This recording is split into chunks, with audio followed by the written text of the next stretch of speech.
రైతు భరోసా సభని ఖమ్మం జిల్లాలో మధిర శాసనసభ నియోజకవర్గంలో ఇక్కడ ఏర్పాటు చేద్దామని చెప్పి మిత్రులు మంత్రివర్గ సహచరులు చెప్పినప్పుడు ఇక్కడికి వచ్చి రైతులతో మాట్లాడితే ఇక్కడ ఉన్నటువంటి రైతులందరూ కలిసి ఒక మాట చెప్పారు. ఇది రైతు భరోసా సభ కాదు, మా అందరి గురించి ఆలోచన చేస్తున్నటువంటి ప్రజాప్రభుత్వాన్ని, ఈ రాష్ట్ర ముఖ్యమంత్రిని, యావత్ క్యాబినెట్ సభ్యులందరినీ కూడా రైతులుగా మేము ఆశీర్వదించడానికి సిద్ధంగా ఉన్నాం. ఈ సభకి రైతు ఆశీర్వాద సభ పెట్టండి అని చెప్పి ఇక్కడ ఉన్నటువంటి రైతాంగ సోదరులు అడిగిన మీదటే ఈ సభకి రైతు ఆశీర్వాద సభ అని పెట్టడం జరిగింది. ఇటువంటి రైతు ఆశీర్వాద సభకి రాష్ట్ర ముఖ్యమంత్రి వర్యుల్ని, సహచర మంత్రివర్గ సభ్యులందరినీ కూడా, శాసనసభ్యుల్ని కూడా మధిర శాసనసభ నియోజకవర్గంలో ఈ కార్యక్రమం ఏర్పాటు చేసుకుంటున్నాం. రావాల్సింది కానీ ఆహ్వానించిన మీదట వారందరూ కూడా ఎంతో మనందరి మీద ప్రేమతో ఇక్కడికి వచ్చినందుకు మీ అందరి తరఫున పేరు పేరున మంత్రివర్గ సహచర సభ్యులు అందరికీ, శాసన సభ్యులకి మీ అందరి తరఫున వారికి నేను కృతజ్ఞతలు తెలియజేస్తా ఉన్నాను. అట్లాగే వారందరూ వచ్చినందుకు గౌరవ ముఖ్యమంత్రి గారిని, మంత్రుల్ని అత్యంత ఆదరాభిమానాలతో, గుండెల నిండా ప్రేమతో స్వాగతం పలికిన మీ అందరికి కూడా మరొక్కసారి నా హృదయపూర్వకమైనటువంటి ధన్యవాదాలు తెలియజేస్తా ఉన్నాను. మిత్రులారా, స్నేహితులారా, రైతాంగ కుటుంబ సభ్యులారా, మీ అందరికీ లక్షలాదిగా తరలి వచ్చిన మీతో పాటు రాష్ట్ర వ్యాప్తంగా చూస్తున్నటువంటి అనేక మంది ప్రజానికానికి కొన్ని విషయాలు స్పష్టంగా ఈ సభ నుంచి చెప్పాలనేటువంటి ఒక చిన్న ఆలోచన మాకు. ఈ రాష్ట్రంలో మహిళలని మహాలక్ష్ములుగా చూడాలని, పూజించాలని ఈ రాష్ట్ర ప్రభుత్వ లక్ష్యం, ఆకాంక్ష. రైతుని రాజులుగా చూడాలని, గౌరవించాలని మా అందరి ఆశ, ఆకాంక్ష. అందుకే మహిళల్ని మహాలక్ష్ములుగా చూడాలనేటువంటి ఆలోచనతోనే ఆనాటి కాంగ్రెస్ ప్రభుత్వం మొదలుపెట్టిన వడ్డీ లేని రుణాల్ని గత 10 సంవత్సరాలు పాలించిన టీఆర్ఎస్ ప్రభుత్వం వడ్డీ లేని రుణాల్ని తుంగలో తొక్కితే తిరిగి మన ప్రజాప్రభుత్వం, కాంగ్రెస్ ప్రభుత్వం అధికారంలో రాగానే గౌరవ ముఖ్యమంత్రి రేవంత్ రెడ్డి గారు, క్యాబినెట్ అందరూ ఆలోచన చేసి మన మహిళల్ని మనం సంస్కరించుకొని, మన సంస్కారం, మనం మహిళల్ని మహాలక్ష్మిలాగా పూజిస్తాం, గౌరవిస్తాం. అటువంటి మహిళల్ని ఆర్థికంగా ఎదగటం కోసం ఎన్ని ఇబ్బందులున్నా తిరిగి వడ్డీ లేని రుణాల్ని, ఆ పథకాన్ని రాష్ట్రంలో మొదలు పెట్టాల్సిందే అని చెప్పటమే కాకుండా సంవత్సరానికి 20,000 కోట్ల రూపాయలు, సంవత్సరానికి 20,000 కోట్ల రూపాయల లెక్క 5 సంవత్సరాలకి 1,00,000 కోట్ల రూపాయలు మహిళలకి బ్యాంకుల ద్వారా లింకేజ్ చేసి రుణాలు ఇప్పించే కార్యక్రమం చేపడతామని చాలా స్పష్టంగా ప్రకటించడమే కాదు, కేవలం 2.5 సంవత్సరాల్లో ఈ రాష్ట్రంలో ఉన్నటువంటి కోట్లాది మంది మహిళలకి 67,000 కోట్ల రూపాయలని ఇప్పటికే వడ్డీ లేని రుణాల్ని బ్యాంకు లింకేజ్ ద్వారా మహిళలకు అందించడం జరిగిందని చెప్పడానికి చాలా సంతోషిస్తూ ఉన్నాం. అంతేకాదు, వడ్డీ లేని రుణాల పరిమితిని 5 లక్షల నుంచి 10 లక్షలకి పెంచాం. రాష్ట్ర వ్యాప్తంగా మహిళలందరూ కూడా ఉచితంగా బస్సులో ప్రయాణం చేసేటువంటి ఒక మహాలక్ష్మి ఆర్టీసీ బస్సు ఉచిత ప్రయాణాన్ని కూడా పెద్ద ఎత్తున ఏర్పాటు చేశాం. రాష్ట్రంలో ఉన్నటువంటి మహిళలు కోటీశ్వరులుగా మారటానికి వ్యవస్థలో అందుబాటులో ఉన్న ప్రతి అవకాశాన్ని కూడా వ్యాపారవేత్తలుగా మార్చడానికి రాష్ట్ర ప్రభుత్వం మహిళలకి అన్ని వేళలా అందుబాటులోకి వచ్చేటట్టుగా చేసే కార్యక్రమం మీ అందరికీ తెలిసిందే. అందులో భాగంగా పవర్ ప్రాజెక్ట్స్ కావచ్చు, పెట్రోల్ పంప్స్ కావచ్చు, క్యాంటీన్స్ కావచ్చు, ఆర్టీసీ బస్సులు కొనుగోలు విషయం కావచ్చు, ఇవన్నీ కూడా రాష్ట్ర వ్యాప్తంగా ఉన్నటువంటి మహిళల అభివృద్ధి కోసం, ఆర్థికంగా ఎదగటం కోసం ఈ రాష్ట్ర ప్రభుత్వం మహిళలని మహాలక్ష్ములుగా చూడాలని ఆకాంక్షతో చేస్తున్నటువంటి కార్యక్రమం. అందుకే రాష్ట్ర వ్యాప్తంగా ఉన్న మహిళలందరినీ మీరందరూ ఎదగాలి, కోటీశ్వరులుగా మారాలి అనేదే మా ప్రభుత్వ లక్ష్యం, ఆశ, ఆకాంక్ష కూడా. అలాగే వ్యవసాయ రంగం విషయానికి వస్తే, వ్యవసాయం వృత్తి కాదు, వ్యవసాయం అది మన సంస్కృతి, మన జీవన విధానం.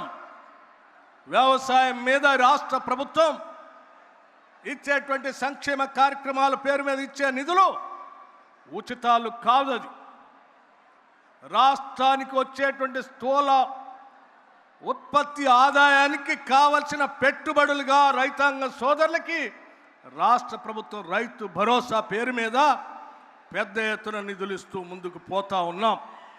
ఇది మామూలు విషయం కాదు. ఒక్కసారి ఆలోచన చేయండి మిత్రులారా. గత టీఆర్ఎస్ ప్రభుత్వం రైతు బంధు పేరు మీద కేవలం 5,000 రూపాయల ఎకరానికి ఇవ్వాలని ఆలోచన చేస్తే కూడా వాళ్ళు ఆ రైతు బంధు ఇచ్చే కార్యక్రమం 145 రోజుల నుంచి 169 రోజులు ఇచ్చేవాళ్ళు. కానీ మన ప్రభుత్వం ఈ ముఖ్యమంత్రి రేవంత్ రెడ్డి గారు, వ్యవసాయ శాఖ మంత్రి తుమ్మల నాగేశ్వరరావు గారు, మన కేబినెట్ శాసన మంత్రులందరూ కలిసి ఒకటే మాట చెప్పారు. ఏది ఏమైనా రైతాంగ సోదరులకి మనం రైతు భరోసా 9 రోజుల్లో 9,000 కోట్ల రూపాయల్ని వారు అకౌంట్లో వేసి తీరాల్సింది అని చెప్పి, ఆ రకంగా గత వానాకాలంలో కూడా కేవలం 9 రోజుల్లో 9,000 కోట్ల రూపాయల్ని మీ అకౌంట్లో వేసాం. ఈరోజు కూడా 30వ తారీఖు నాడు మొదలుపెట్టినటువంటి రైతు భరోసా కార్యక్రమం 9,000 కోట్ల రూపాయలకు సంబంధించిన అంశం మీ అందరి సమక్షంలో ఇదే ప్రాంగణంలో 30వ తారీఖు నాడు ఇదే ముఖ్యమంత్రి గారి చేతుల మీద ఇక్కడ నుంచే ప్రారంభోత్సవం చేయాలనేటువంటి ఆలోచన ఆ రోజు చేశాం. ఆ చేసిన ఆలోచనకి వరుణ దేవుడు కూడా ఆశీర్వదించి ఈడ పెద్ద ఎత్తున వర్షం కురిపించి మనల్ని ఆశీర్వదిస్తే, ఇది రైతులకు కావాల్సినటువంటి అంశం. మనం హైదరాబాదులో మొదలు పెడదాం. మళ్ళీ ఈ చింతకాని మండలం జగన్నాథపురం వత్కేపల్లి క్రాస్ రోడ్లో లక్షలాది మంది సమక్షంలో చివరి 1,009 కోట్ల రూపాయలు ఇక్కడి నుంచే గౌరవ ముఖ్యమంత్రి గారి చేతుల మీదుగా మీట నొక్కి టింగ్ టింగ్ టింగ్ వాళ్ళ అకౌంట్లో డబ్బులు పడేటట్టుగా చేసే కార్యక్రమాన్ని ఈరోజు ఇక్కడ ఏర్పాటు చేశాం. ఎప్పటికే 8 ఎకరాలకు వరకు ప్రతి రైతు అకౌంట్లో డబ్బులు పడ్డాయి. ఈరోజు 9 నుంచి 54 ఎకరాల వరకు ఉన్నటువంటి 16,81,000 ఎకరాలకు సంబంధించి 1,009 కోట్ల రూపాయల్ని మీ అందరి సమక్షం నుంచి ఇక్కడ నుంచే రిలీజ్ చేసే కార్యక్రమం జరగబోతా ఉంది. అందుకే మీ అందరూ కూడా పెద్ద ఎత్తున మీ సమక్షంలో 9 రోజుల్లో 9,000 కోట్లు వేసే ప్రభుత్వాన్ని గుండెల నిండా ప్రేమతో, మనసు నిండా అభిమానంతో ఆశీర్వదించవలసిందిగా మీ అందరికీ నేను విజ్ఞప్తి చేస్తూ ఉన్నాను. మిత్రులారా, కేవలం రైతు భరోసా మాత్రమే 9,000 కోట్లు రిలీజ్ చేసి మేము అక్కడ కూర్చోలేదు.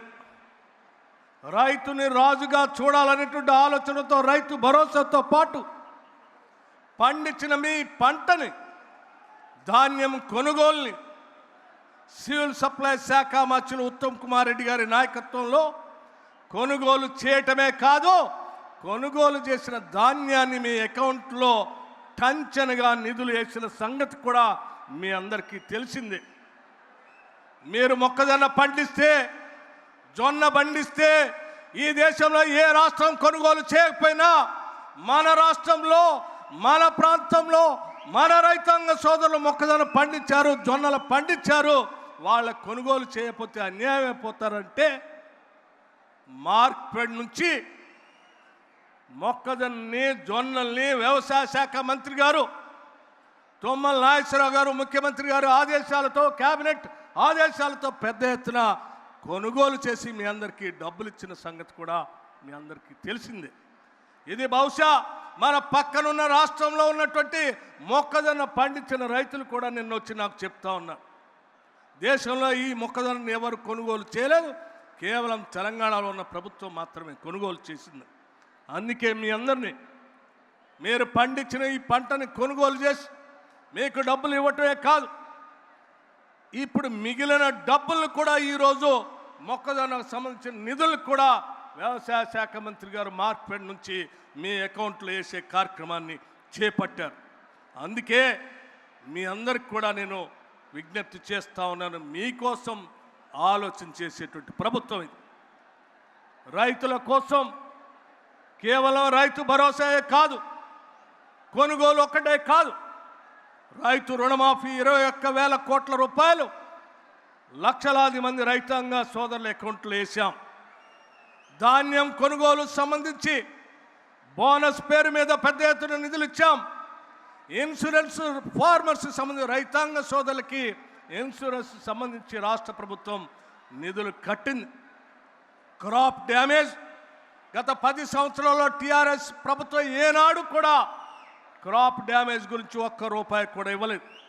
చివరికి బోనకల్ మండలంలో క్రాప్ డ్యామేజ్ జరిగితే ఆనాడు ఇక్కడికి వచ్చిన ముఖ్యమంత్రి ప్రకటించి వెళ్ళాడు తప్ప ఒక్క రూపాయి కూడా ఇవ్వలేదు. మన ప్రజాప్రభుత్వం క్రాప్ డ్యామేజ్కి డబ్బులు ఇచ్చింది. ఇందిరమ్మ ఆత్మీయ భరోసా, farm mechanisation, central schemes, irrigation schemes expenditure, ఇతర వ్యవసాయ అవసరాలు స్కీమ్స్ సంబంధించి మొత్తంగా కేవలం 2.5 సంవత్సరాల్లో 1,67,877 కోట్ల రూపాయల్ని వ్యవసాయ రంగానికి, రైతుల కోసం ఈ రాష్ట్ర ప్రభుత్వం, ప్రజాప్రభుత్వం వెచ్చించింది అని చెప్పడానికి నేను చాలా సంతోషిస్తూ ఉన్నాను. మిత్రులారా, ఇదంతా కేవలం 2.5 సంవత్సరాల్లో మాత్రమే చేసింది. అంతేకాదు, మీ అందరికీ తెలియాల్సిన మరొక విషయం, చాలామంది పెద్ద మనుషులు కాంగ్రెస్ వస్తే కరెంట్ ఉండదని మాట్లాడారు. నేను వాళ్ళందరూ చాలా స్పష్టంగా చెప్పాను, కాంగ్రెస్ అంటేనే కరెంటు, కరెంట్ అంటేనే కాంగ్రెస్, ఉచిత కరెంటు పేటెంట్ కాంగ్రెస్ పార్టీ అనే సంగతి చెప్పాం. ఉచిత కరెంటుని సంవత్సరానికి రైతాంగ సోదరుల కోసం 14,000 కోట్ల రూపాయలు మీరు వాడుకునేటువంటి పంప్ సెట్లు సంబంధించిన బిల్లుల్ని రాష్ట్ర ఆర్థిక శాఖ నుంచి నేరుగా కరెంటు శాఖ కడతా ఉన్నాం. ఇది ఒక పక్కన చేస్తూనే ఆధునిక దేవాలయాలుగా ఆనాటి తొలి ప్రధాని పండిట్ జవహర్లాల్ నెహ్రూ గారు ఈ దేశ ప్రధానిగా ఆలోచన చేశారు. తినటానికి తిండి లేనిటువంటి పరిస్థితుల్లో కరువు కాటకాలతో చనిపోతున్నటువంటి ప్రజానికాన్ని రక్షించడానికి ఉన్న ఏకైక మార్గం బహుళార్థక సాధక ప్రాజెక్టులు కట్టడం. అందులో భాగంగానే ఏనాడో 1955 10వ తారీఖు డిసెంబర్ 1955 నాడు ప్రధాని జవహర్లాల్ నెహ్రూ గారు వేసినటువంటి పునాది నందికొండ దగ్గర ఒక తట్టలో ఇంత మట్టి మోసుకొని ప్రధానిగా ఆ నందికొండ దగ్గర పునాదులేస్తే ఆ ప్రాజెక్ట్ని పూర్తి చేసి 312 టీఎంసీల కెపాసిటీతో పూర్తి చేసి మనందరి ప్రియతమ నాయకురాలు శ్రీమతి ఇందిరాగాంధీ గారు ప్రధానమంత్రిగా ఆ సాగర కాలువ నీళ్లు లెఫ్ట్ కెనాలు రైట్ కెనాలు నీళ్లు వదిలిపెడితే అక్కడ లాకులు ఎత్తితే బిరబిరా పారుతూ కొన్ని వందల కిలోమీటర్లు ప్రయాణం చేస్తూ మనం దుక్కి దున్నే పొలంలో మనం నిలబడితే మన కాళ్ళకి కృష్ణా నది నీళ్లు తాకి ఈ పంటలు పండించుకుంటూ ఈరోజు మనం సుభిక్షంగా ఉంటున్నాం. చివరికి చింతకాణి మండలంలో ఉన్నటువంటి రైతులంతా ఈరోజు 5 ఏళ్లతో అన్నం తింటున్నామనంటే అది కేవలం నాగార్జున సాగర్ నీళ్లు మాత్రమే తప్ప ఆ తర్వాత ఒక్క చుక్క నీరు కూడా ఎవరు మనకి ఇవ్వలేదు. అందుకే వీటిని ఆధునిక దేవాలయాలని చెప్పి 1967లో దీన్ని ప్రారంభం చేస్తే ఒక్కసారి ఆలోచన చేయండి.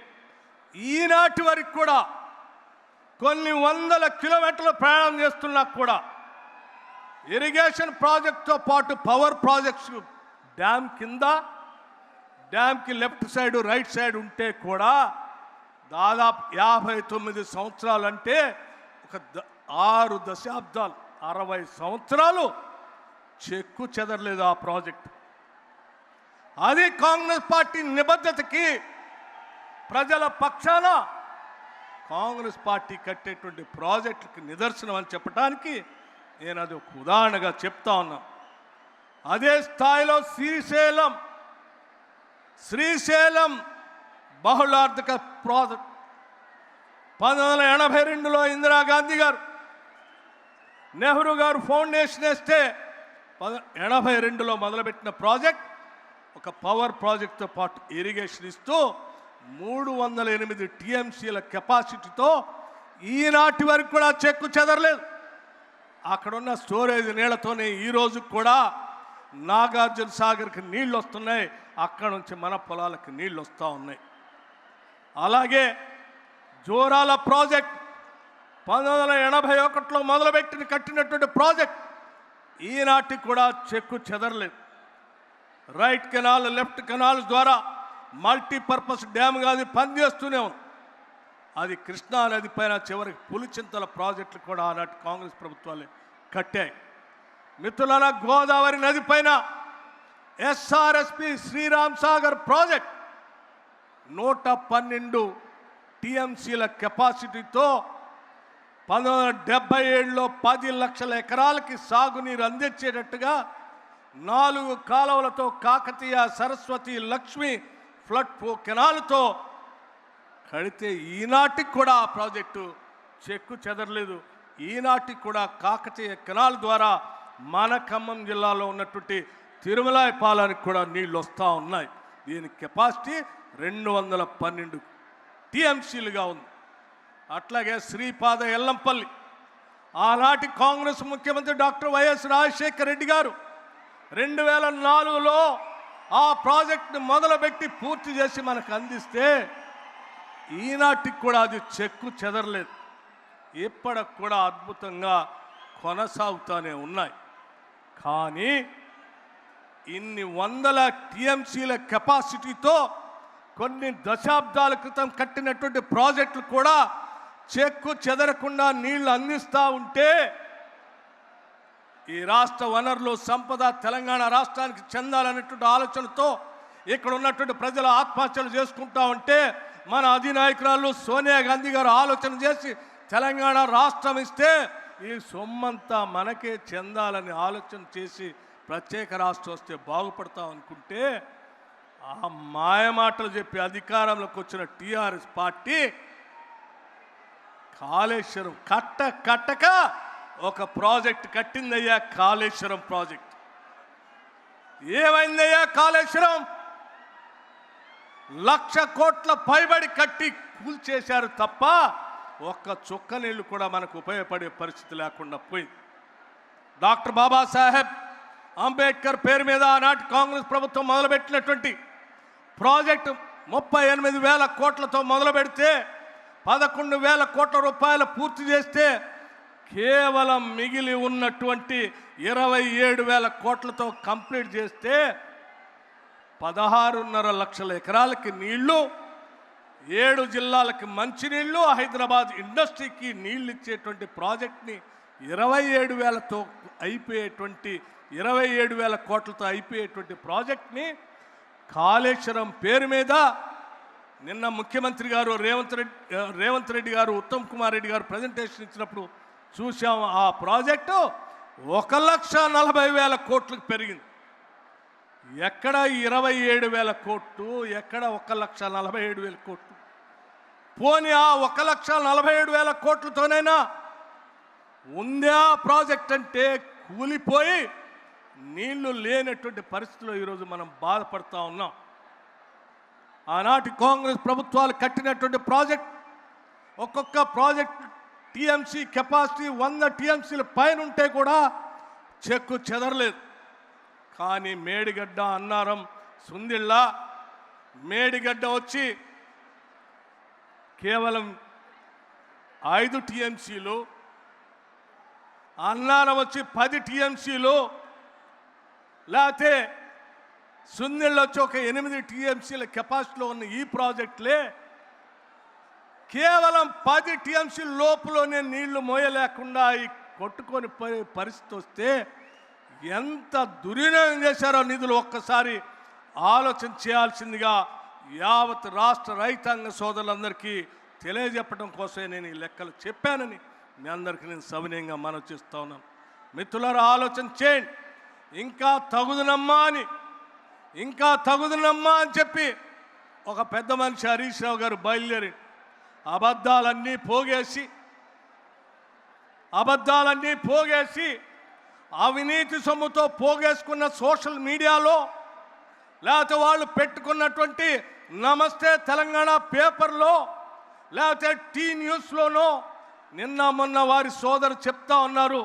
పాయనీర్ అనే ఇంగ్లీష్ పేపరు 188 కోట్లతో కొన్నారట. ఇటువంటి పత్రికల్లో తప్పుడు వార్తలు కాంగ్రెస్ ప్రభుత్వం మీద సృష్టించి ప్రజల్ని తప్పుదోవ పట్టించి ఇంకా ఏదో చేయాలని తాపత్రయపడుతున్నారు. తస్మాత్ జాగ్రత్త. ఇటువంటి వ్యక్తులు మళ్ళీ గ్రామాల్లోకి వస్తే ఈ రాష్ట్రం సర్వనాశనం అయిపోతుంది.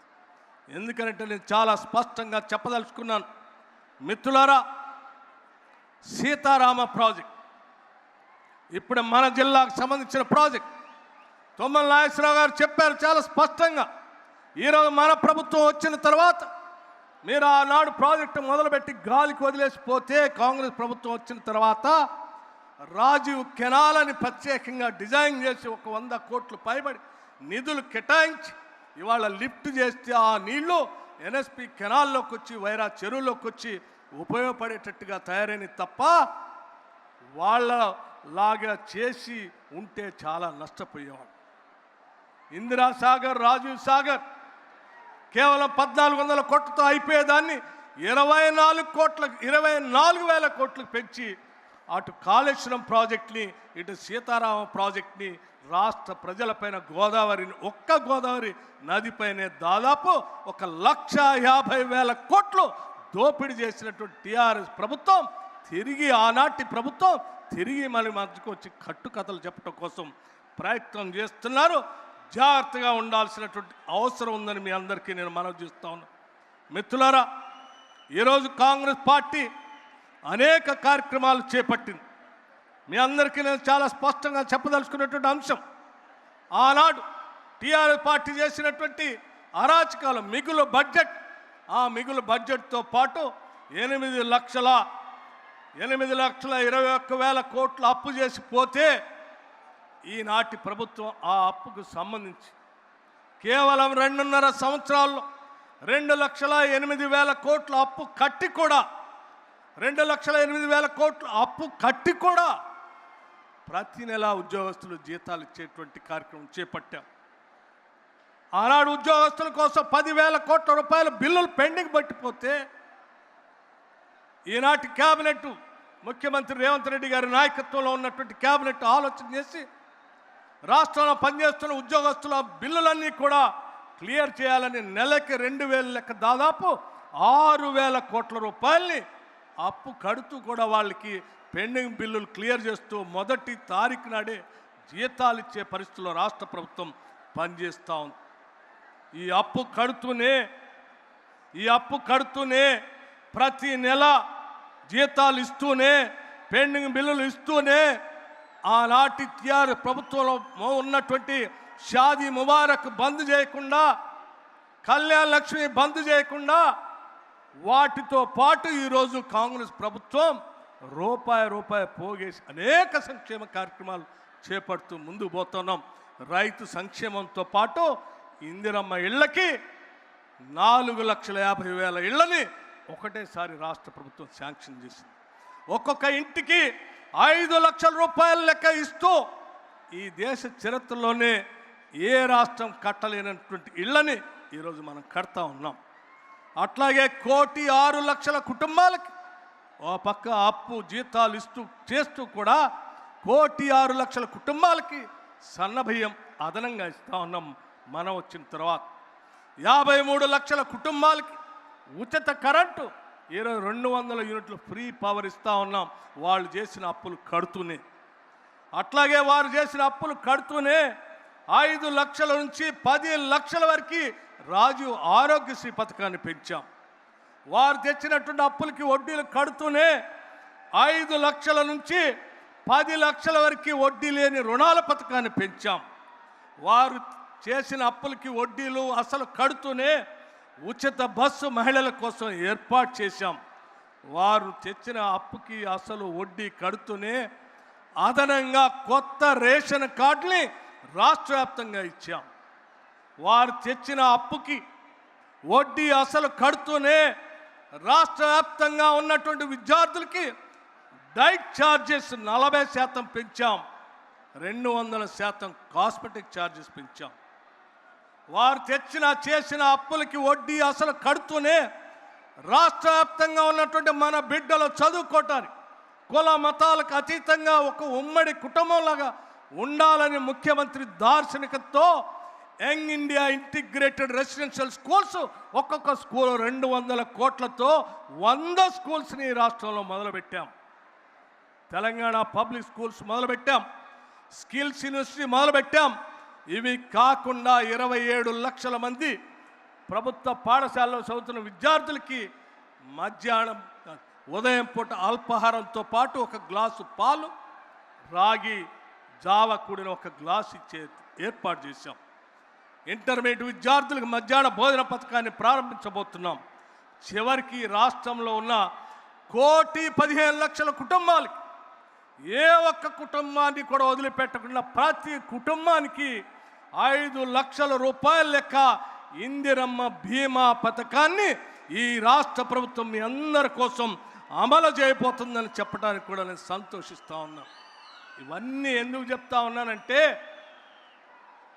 వారు సర్వనాశనం చేసిన ఆర్థిక వ్యవస్థని, పాలనా వ్యవస్థని అన్నింటినీ గాడిలో పెడుతూనే రూపాయి పోగేసి అటు మహిళల కోసం, ఇటు రైతుల కోసం, పేద బడుగు బలహీన వర్గాల కోసం, విద్యార్థుల కోసం, చివరికి అన్ని కుటుంబాల కోసం ఆలోచన చేసి ఈరోజు పెద్ద ఎత్తున ఇన్ని పథకాలు తీసుకొని ముందుకు పోతా ఉన్నామే.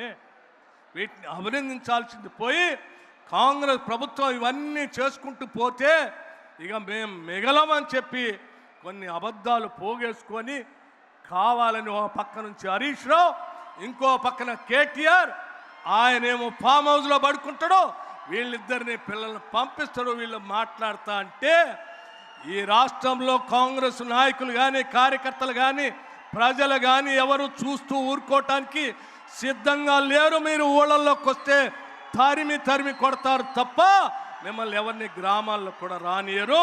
మీరేమో కలలు కంటున్నారేమో. మీకు వెనక లేదు, ముందు లేదు. మీకు వెనక లేదు, ముందు లేదు. గతం అయిపోయింది, భవిష్యత్తు లేదు. వర్తమానంలో మేమున్నాం, భవిష్యత్తు కూడా తిరిగి కాంగ్రెస్ పార్టీయే.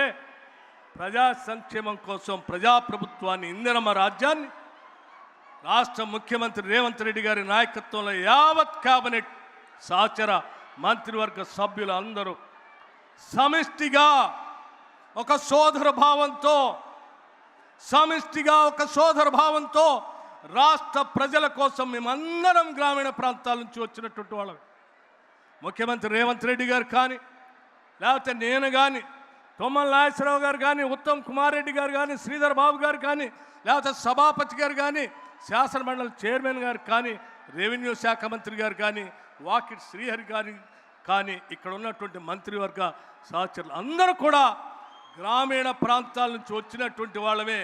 గ్రామాలు బాగుండాలి, వ్యవసాయం బాగుండాలి, రైతు బాగుండాలి, బలహీన వర్గాలు బాగుండాలి, యావత్ తెలంగాణ రాష్ట్రం సుభిక్షంగా ఉండాలి.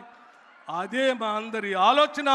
ఈ రాష్ట్రం ప్రపంచంతో పోటీ పడేటట్టుగా ముందుకు తీసుకొని పోవటం కోసం 2047 $3 ట్రిలియన్ ఎకానమీతో ప్రపంచంతో పోటీ పడేట్టుగా ఈ రాష్ట్రాన్ని తీసుకొని పోతాం తప్ప గుంట నక్కల్ని మాత్రం, తోడేళ్లు మాత్రం ఈ రాష్ట్రం మీద పడనీయం, దోపిడి గురి కానీయం.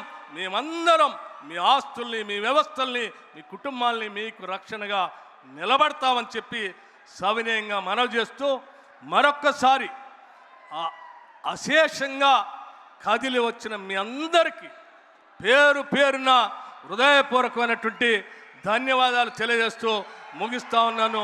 నమస్కారం. జై హింద్, జై తెలంగాణ.